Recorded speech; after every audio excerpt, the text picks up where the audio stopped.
Hello friends, অনেক দিন পর আপনাদের সামনে আবারও আমি ভিডিও এনে আনলাম, কারণ আমার সামনে এক্সাম ছিল, যার জন্য আমি ভিডিও আনতে পারিনি। এবার কিন্তু কন্টিনিউ আপনাদের সামনে ভিডিও আনবো।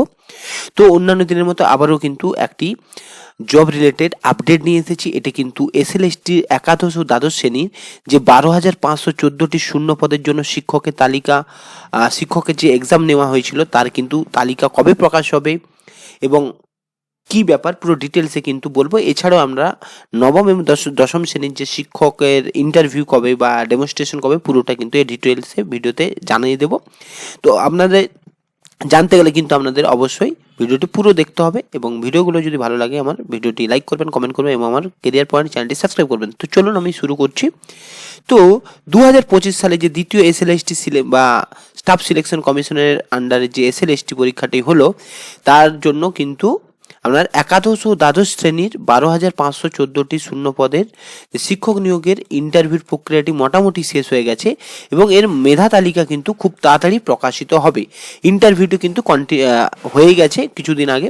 তো সেটি হচ্ছে 16 ডিসেম্বর থেকে 24 ডিসেম্বর পর্যন্ত কিন্তু আপনাদের ইন্টারভিউ নেওয়া হয়েছিল এবং তার নথিপত্র যাচাইয়ের পরে ইন্টারভিউর প্রথম যে তালিকা, সেখানে কিন্তু 3 জনের কিন্তু অযোগ্য বা তাদের ডকুমেন্টসে কোনো সমস্যা থাকার জন্য অযোগ্য বলে চিহ্নিত করা হয়।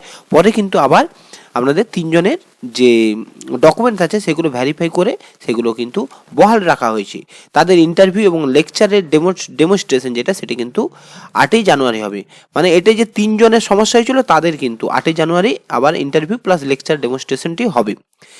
এর ফলে এক কথায় যদি বলা হয়, কিন্তু একাদশ বা দ্বাদশ শ্রেণীর যে শিক্ষক নিয়োগের যে বাছাইয়ের প্রক্রিয়াটি, সেটা মোটামুটি কিন্তু কমপ্লিট হয়ে গেছে, কারণ তার ইন্টারভিউ কমপ্লিট এবং লেকচার ডেমনস্ট্রেশনও কমপ্লিট। শুধুমাত্র ওই 3 জনেরটা 8ই জানুয়ারি হবে এবং এই একাদশ এবং দ্বাদশ শ্রেণীর মেধা তালিকাটি শুধু প্রকাশ হওয়ার পালা, মানে কিছুদিন পর হয়তো আপনাদের প্রকাশ হয়ে যাবে। এরপরে কি বলা হয়েছে, তো চলুন। এরপরে আপনাদের কিন্তু নবম দশম শ্রেণীর যে শিক্ষক প্রার্থীর ইন্টারভিউ প্লাস ডেমনস্ট্রেশন, সেটার কিন্তু 23,212টি পোস্ট রয়েছে। তার কিন্তু যে ডেমনস্ট্রেশন প্লাস লেকচারটি, সেটা কিন্তু কিছুদিন পর শুরু হবে, কারণ আগে মেধা তালিকাটা প্রকাশ হবে একাদশ দ্বাদশ শ্রেণী, তারপরে কিন্তু নবম দশম শ্রেণীর যে 23,212টি শূন্যপদ রয়েছে তার জন্য কিন্তু আপনাদের আয়োজিত করা হবে। তো আপনাদের সামনে আমি একটা কথা বলতে চাই, তো আমিও কিন্তু আপনাদের মতোই এসএলএসটি অ্যাসপিরেন্ট, কিন্তু আমার 1 নম্বরের জন্য কিন্তু কাট অফে আসতে পারেনি।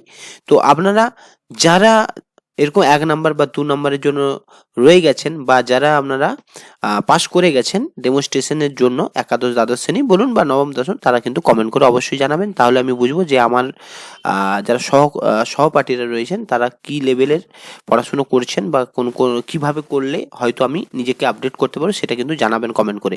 তো চলুন, ধন্যবাদ, ভালো থাকবেন, সুস্থ থাকবেন এবং আমার যদি ভিডিওগুলো ভালো লেগে থাকে তাহলে কিন্তু আমার চ্যানেলটিকে সাবস্ক্রাইব করবেন। ধন্যবাদ।